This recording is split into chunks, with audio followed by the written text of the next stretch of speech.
Israel এবং Iran সংঘাতে যুক্তরাষ্ট্রের সম্পৃক্ততার বিরোধিতা করে হোয়াইট হাউসের সামনে বিক্ষোভ চলছে। ট্রাম্প প্রশাসন এই সংঘাতে আরও গভীরভাবে জড়িয়ে পড়ছে, যার বিরোধিতা করেছেন বিক্ষোভকারীরা। তারা আহ্বান জানিয়েছেন যে মার্কিন প্রশাসন যেন এই সংঘাতে আরও গভীরভাবে সম্পৃক্ত না হয়। এর আগে মার্কিন প্রেসিডেন্ট ডোনাল্ড ট্রাম্প বলেছেন, ইরানের আলোচকরা হোয়াইট হাউসে আসার ইঙ্গিত দিয়েছেন, যদিও তার মতে এটা কঠিন।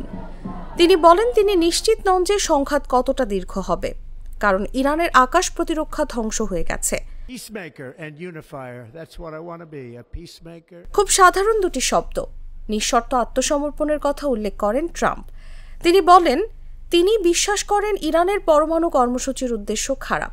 হোয়াইট হাউসের নর্থ লনে হোয়াইট হাউস সংবাদদাতাদের সঙ্গে কথা বলেছেন তিনি।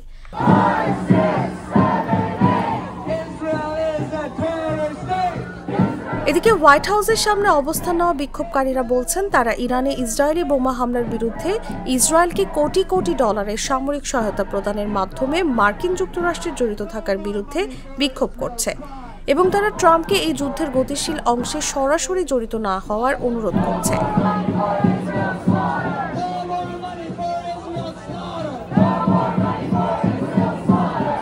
মধ্যপ্রাচ্যে এরই মধ্যে যুক্তরাষ্ট্রের 3 বিমানবাহী রণতরী রয়েছে।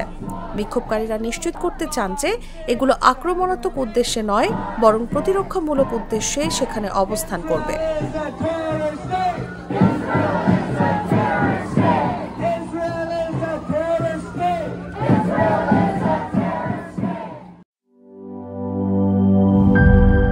শিয়া বাটার ও ভিটামিন ই সমৃদ্ধ লিলি হালাল বিউটি সোপ, তারুণ্যময় উজ্জ্বল ত্বকের জন্য।